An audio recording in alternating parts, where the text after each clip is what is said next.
first day, we arrived in Dublin after a long layover in flight and immediately got on a bus and headed towards Bundoran.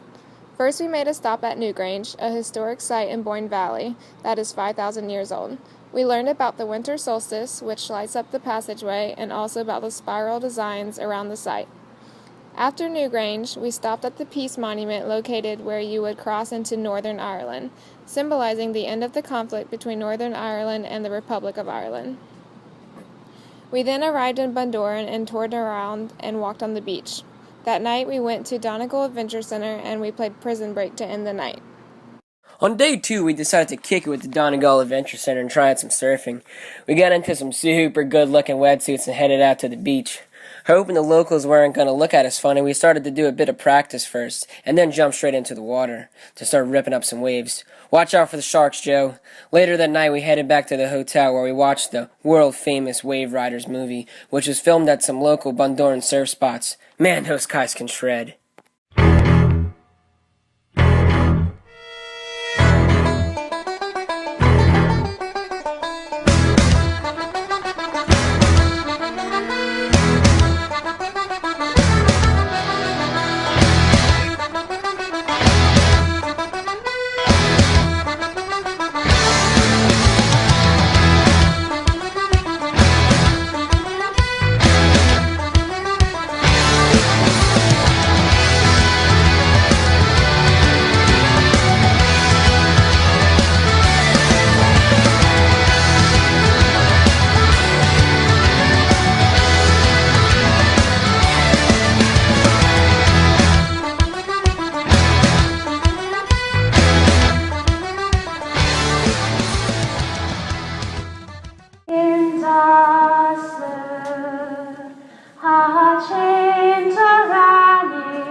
We began the day by traveling to Donegal's GAA Stadium, Macomb Hale Park, attending the match of Donegal vs. Meath.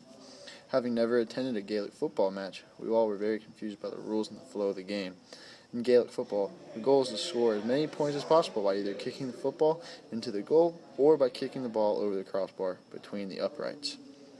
In the match we attended, Donegal got off to a slow start, but by scoring on the last play of the game, Donegal was able to get a result of a tie. Being a spectator at our first GAA match, we slowly picked up on the game and the terminology. Amongst the crowd was a wide variety of range of fans of all ages, from kids who barely could speak to grandparents who could barely walk up the steps. However, they all had one thing in common. They loved Donegal. Go on, Donegal! After leaving the Donegal match, we headed back to Bundoran to watch a film to give us a better understanding of the Irish history. Michael Collins, starring Liam Neeson. The movie helped us understand how Ireland was divided and how the division of Ireland affected the people. We started off today by going into Ballyshannon and looking through the town. We headed to St. Patrick's Well, which is a pilgrimage site where people often collect the water and get it blessed. We all tied ribbons to a nearby tree, which are left to represent any special intention you might have. From there, we headed to Catesby's Cave, which is where they held secret masses during the time that Catholicism was forbidden in Ireland. We then drove up to Drumcliff, also known as Yeats Country. W.B. Yeats loved Ireland and lived in the area. He is buried here at a Church of Ireland. The church's handles are made of golden swans, which were often used in Yeats' poetry.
Later that day, we stopped to pick up some food for our picnic on Drum Cliff, where we enjoyed a great view of the coast and cliffs. After lunch, we proceeded to Mulgomore County, Sligo, where we saw Cassibon Castle. We also got to meet Ireland's top professional surfer, Conor McGuire. There, I found out the hard way that the rocks on the cliff are very slippery. So if you're afraid of heights, keep your distance. That night, we proceeded to watch Sligo Rovers play the Crusaders Football Club, where the Rovers defeated the Crusaders 5-0, totaling an aggregate of 9-1. After the game, we went to one of the local pubs called the Kicking Donkey, where we ran into Connor again, and we got to learn more about the Irish nightlife and Irish surfing.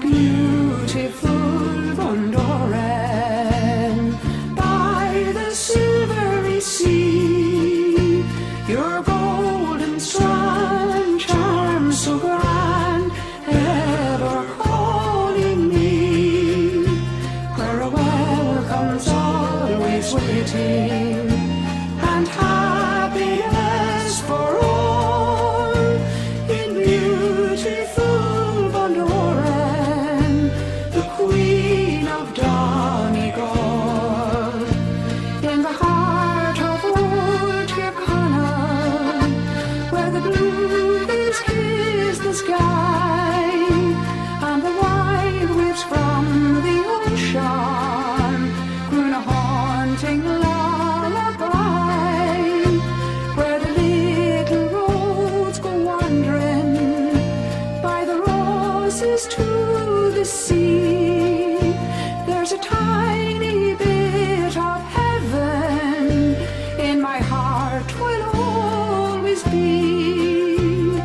Beautiful Bundoran, by the silvery sea, your golden strand charms so grand, ever calling me, where a welcome's always waiting, and happiness for all, in beautiful Bundoran, the Queen of Donegal. On the sixth day before we journeyed to Derry, we learned about how there's a strong separation between Unionists who supported Britain colonizing Ireland and Nationalists who wanted to unite all of Ireland. After our long ride from Bundoran to Derry, we met with GAA officials and got to talk about their jobs, got to cover the rules a little more about Gaelic football and hurling, and after that we talked a little more politics of how they're trying to use sports to unite Nationalists and Unionists and the tension that are in Derry.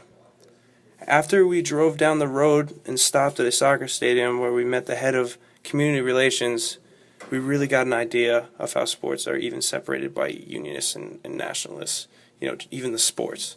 Being Gaelic football, sports are nationalist sports, and sports like soccer and rugby are Unionist sports, the British sports. The soccer stadium was fenced in, had barbed wire at the top. This was a huge eye-opener for the whole group. Hearing about these problems and tensions, but actually seeing it gave us a whole nother perspective on how bad things were. Later, we also got to see things, get better.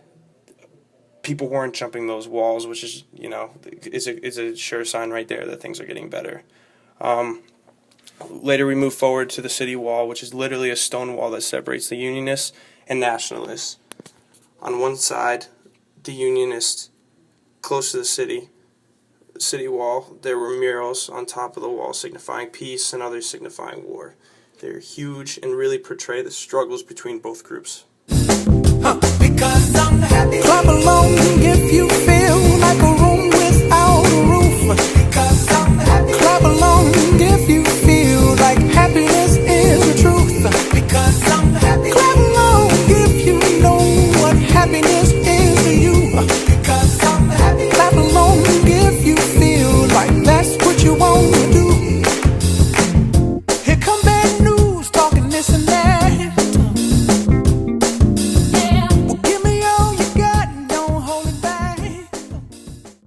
March 12, 2014. On day 7, we started our day earlier than usual to depart from Donegal to Dublin, but we made a stop in Armagh, which would soon mark as one of our most inspiring and memorable moments. Thank goodness we were passed out on the bus on our way there, because we needed all the energy that we had for our next adventure. As we woke up and started walking off the bus, Kevin and Tony Scullion were hyper and excited to get our training day started. We jumped out of our feet and felt the passion run through our bodies as Tony loudly stated, "Hello everyone, are you ready to get started? Here you are, your helmets, grab your hurling stick, I have the ball bag, and okay, follow me, let's go," as he was jumping. As a side note, for those of you who don't know who Tony Scullion is, he's a tremendous All-Ireland athlete legend. Look him up. So anyway, we followed him into the school and watched the schoolboys play handball during their gym class. Once they cleared out, Kevin and Tony set up some cones and we started doing some warm-up drills to get our heart pumping. Then slowly they integrated skills needed for the GAA games such as Gaelic football and hurling. And ultimately, it led us into small-sided scrimmages, which we played to the best of our ability, of course. Gaelic football was easily picked up by our soccer athletes on the trip, while the hurling was easier for the tennis players. It was exciting to see the passion that came out in each of us while playing the sports. We truly fell into the Irish passion with our competitive play, too. We had the opportunity to then eat lunch and discuss athletic journeys even further as well. We went to an Ulster GAA meeting and watched a presentation on the history to further our knowledge in what we had experienced that day. We also got some awesome free stuff, just another perk to add to our great day as well. Then we finished our travels to Dublin and enjoyed the traditional Irish meal as we had at Temple Bar, as we had dinner together. And how could we forget? Beyonce was performing a concert at the same time, so there were tons of people out there as we walked over to Temple Bar in the crowded city. All in all, day 7 was, well, let's just say we all had tons of crack. Don't worry, people, that means fun in Ireland.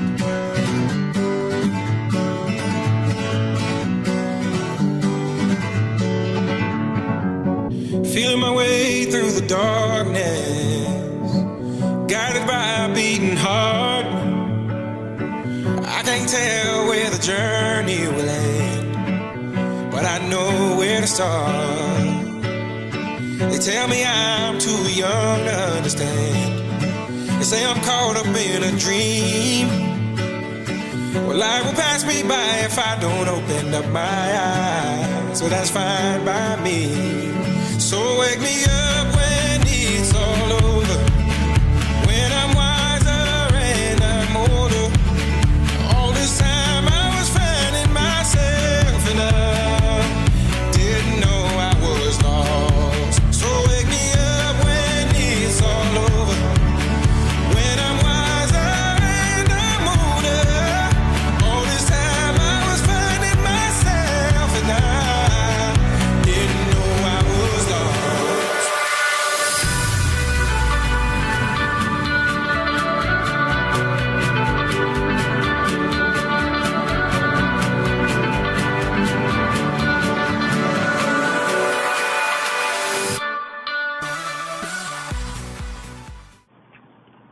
We got to tour the Aviva Stadium and experience all about the Aviva has to offer. From its wide varieties of games and concerts, the Aviva Stadium, being the second largest venue in Ireland, has offered many historic rugby and soccer matches. Taking a closer look at the stadium itself, we view the locker rooms to the press rooms and the media rooms. Also the seats next to the pitch, to the exclusive boxes on top. There we got to learn about the Rugby Federation and its efforts to expand the game of rugby in its Irish culture. On day 9, which was March 14th, we used transportation like the locals by taking a bus ride to Croke Park, the GAA museum. It was such an amazing experience. since the tour guide brought us to every room. And then there was more to see. We went out to the field where we touched base on the historical influences of the park, such as Bloody Sunday of 1920, when people lost their lives from political tensions that were brought onto the field. Only GAA matches are also allowed to be playing on the field, for obvious reasons, but there was an exception for rugby. It was Ireland versus England. This match occurred only once, though. After the tour, we went into an interactive gaming center on the top floor, where you can test your athletic skills and basically compare them to the pros. They had glass cases of uniforms and sporting equipment as well. And then there was a listing with all the names of the top athletes in Ireland. And guess who we found there? Of course, a picture of Tony Scullion from 1996. So cool. Next, we went to the store where we bought the flags of Donegal and jerseys, all from our favorite counties from the GAA. Then we walked through O'Connell Street and went shopping. We took our tour through Trinity College and learned about its history as well. Afterwards, we went to the National Museum and saw all the historical artifacts like the gold jewelry, religious items, and all the intricate Celtic culture patterns too. With it being our last day in Ireland, we decided that exploring the city was a must. With the group splitting up, some decided to go shopping and touring of certain sites and landmarks. However, for some, we toured the World Guinness factory. Having decided to walk to the factory and not really having an understanding to where it was, we finally arrived. With the line to enter around the corner, we were very eager to get inside and see how Guinness was made. Being inside the factory was a blast, gathering a history, a first-hand look at how the beer was made, and the detailed process it takes to make the perfect pint of Guinness. As the tour continued, we got to experience different events going on within the factory, such as taste testing. As the tour ended, we were able to go to the Gravity Bar. The Gravity Bar is a 360-degree room atop the factory that has a view of the whole city of Dublin, where we enjoyed a free pint of Guinness. Our final day in Dublin, we went to Dublin Castle after searching all over for it. Their directions are a lot like walk a ways and turn left. You'll see it. Eventually we found it and really enjoyed the history there.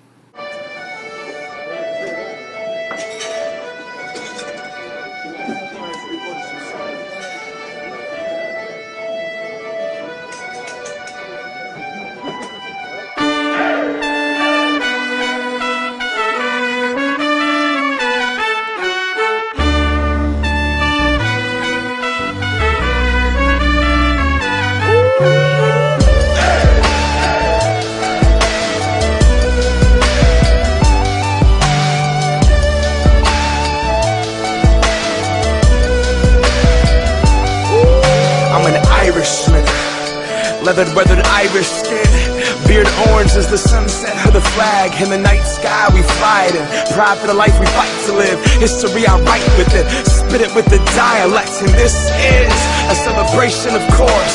The green, white, orange. And when they pulled up on that shore, first generation born, toast to those that made it on a boat to New York. And when the English came, the colonizer came. They filled up bottles of gasoline, turned them into balls of flames, and hurled them to protect what's ours. Don't touch these lucky charms. Whole bunch of Irish scream. I'm kidding, not just in London is bloody raw, but go against the Irish and get a bloody jaw. Preach non-violence, but remind us of the scars and the fires. Put a pint up, everybody sing a song.